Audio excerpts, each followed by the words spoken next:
Welcome to this first episode of Feed the Ears. I am on a quest to find the right in-ear monitors that strike a balance between price and introspective music listening, while being reliable enough to be used on stage, rehearsal, and in studio. I have been a musician for almost 40 years now. I've had ample experience in studio and live performances. I'm also a luthier. I build, repair, and set up electric guitars and basses. Last but not least, I have been an amateur audiophile since I was a teenager, buying my first hi-fi gear at the age of 16. Also, I created a channel on YouTube early 2020 with more than 330 videos uploaded already, called The Wetter Bass, where I test mainly bass pedals and effects along with other accessories related to bass guitars. In today's music industry, more and more musicians are playing live without an amplifier, meaning that they are relying almost exclusively on stage monitors and in-ear monitors to hear themselves. Parallel to this, our phones, connecting through dongle DACs or digital audio players, have now become what was once our Walkmans, portable Discmans, or iPods. I have started my IEM journey around 4 years ago, primarily for music listening, and now I have given into this tendency of using IEMs for live playing. Accompany me on my quest to find good sets of in-ear monitors for both casual listening and live playing. So again, welcome to this channel, Feed the Ears. I have prepared a step-by-step method of reviewing in-ear monitors. I will not only talk about the sound when listening to music, but also how they behave using them as a musician both on and off the stage. What does the Tipsy M1 sound like? Relaxed, smooth, texture and tactile. Warm yet informative. In one word, agreeable. The price is around 100 euros. The Tipsy M1 has a bamboo fiber diaphragm double cavity dynamic driver. The shells are made of resin and seem like good quality, the kind that can take a beating. I think they look gorgeous. The plate has a kind of blue and green confetti pattern that has depth. I believe it comes in other colors, but don't take my word for it. Cable, I like it. Although if you have bigger ears than I do, the hooks might be a bit tight. I just wish it was about 20 to 30 centimeters longer, especially when playing at home, plugging my bass guitar into my preamp pedal. As a general rule of thumb, I do some tip rolling until I find ones that are comfortable, that hold on well to my ear canals and sound subjectively more in tune with the IEM. The included silicone tips here did not work for me, as the left earphone did lose its seal when I sang or moved my head. I ended up using the Divinus Prism whiteboard, medium tips for casual listening to music, and foam tips for live playing. The included ones are white, which is not the optimum color, especially after a long rehearsal or a concert. So I use some black instead. They kept the monitors in my ears without loosening up. The Tipsy M1 are decent at isolating, but not enough when it comes to loud noises.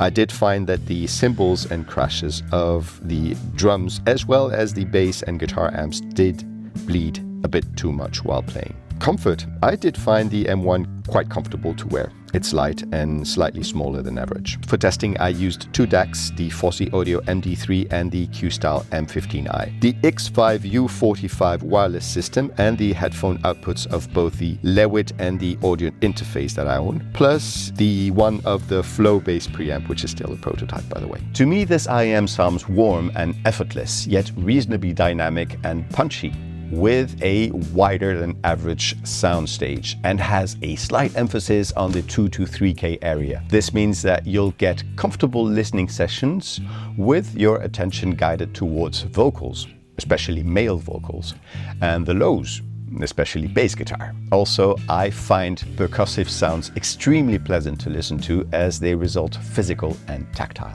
The low end has reasonably good impact and good texture. Its speed is average, striking a good balance between impact and woolliness. The lows extend wonderfully into the sub-bass area, great when listening to 808 drops or when checking out the amount of subs in a mix. But this boost in the subs has its drawbacks, as we will find out later. The mids frequencies are relaxed and scooped, but there is plenty of information when it comes to texture and macro details. Guitars sound sweet, but not soft, even with heavy distortion or fuzz. Tactile and never aggressive. Pianos sound organic and synthesizers well-rounded and coherent. Classical string instruments as well as wind instruments sound natural with accurate timbre, although leaning slightly warm. The treble is more on the soft side. Unaggressive, no sibilance, but yet it gives you enough information to enjoy the shimmering of the cymbals or the overtones and harmonics of voices and string instruments. Soundstage is quite wide, above average for sure. It shows a fairly good instrument's positioning within the music. Depth is also quite good and allows you to discern the forefront from the background. However, height is below average, probably due to the lack of brightness. Tone and texture are both easily above average, as long as you adapt your hearing to the warm sound signature.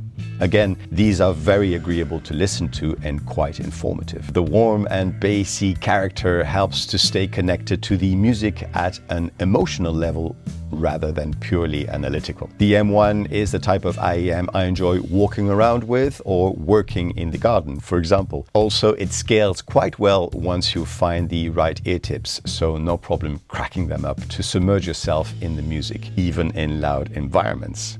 At the loudest volume, however, there can be a bit too much emphasis in the upper mids and the M1 can become a bit shouty. I use the X5U45 wireless system connected to a Mackie DL16S mixer. One of the best features of the M1 is how well it handles dynamic peaks. In that sense, it behaves similar to bigger over-the-ear professional headphones. Side note, many IEM I connect to my bass preamp pedal that I use for playing live and rehearsing at home can't handle dynamic peaks and end up distorting. So I can see why Tipsy promotes this IEM as optimized for musician tuning. However, I did encounter a problem with the M1 while playing live with my 5-string bass guitar.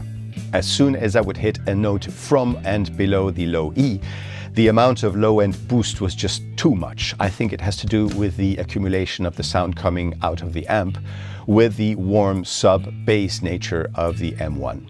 So I do not recommend the M1 for playing live unless you are able to EQ them. Even if you play without an amp, if the PA has a sub-bass cab, I'm pretty much convinced that you will encounter the same problems as I have. When it comes to monitoring or editing, the M1 is just average, as it makes everything sound good and won't be accurate enough to point out the flaws in a live mix. I would not use the M1 for mixing and especially for mastering, but definitely for recording, because of how easy it is to enjoy its relaxed sound for hours, if needed. I sleep on the side, so if an IEM is too big or has a weird shape, then it is uncomfortable. This is the case of the M1. Although they are small, they're a bit disagreeable.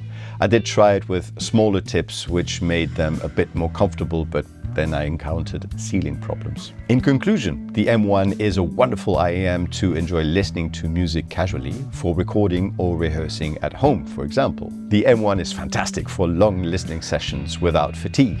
Yes, it sounds warmish, but tactile and smooth, with a decent level of soundstage information. The earpieces are lightweight and are aesthetically beautiful. Some ear tips like the Dunu SNS can push the 2 to 3K area a bit too forward, resulting in a slightly hollow, cardboard, boxy resonance. It's not unpleasant, it's just that it grabs a little bit too much your attention. But with both the foam tips and the Divinus Prism, this effect was definitely more under control. Don't expect the M1 to reveal a lot of micro details. Here it's more about the colors and shadows of the musical painting rather than its finer brush marks. Also, I wish the sub would be slightly lowered by just a few decibels. Although the soundstage is decent enough, a tiny bit more treble information would have been nice for a touch more of micro details.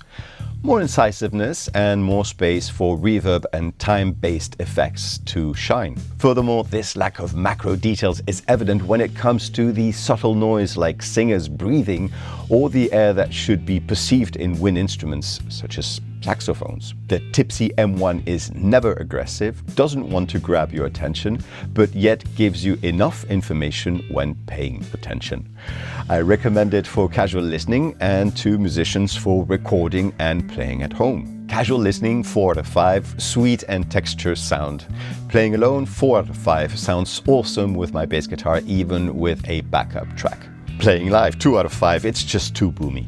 Recording, 4 out of 5. Smooth, great for long sessions. Monitoring and editing, 2.5 out of 5. It lacks details in the upper frequencies. Mixing and mastering, 2 out of 5. It's tactile, but a bit too woolly. Right, that's all for me. I hope you got a pretty good idea of what the Tipsy M1 has to offer. Please feel free to subscribe and hit the like button if you did enjoy this video. Follow me on Instagram at feedtheears, and I'll see you in the next video.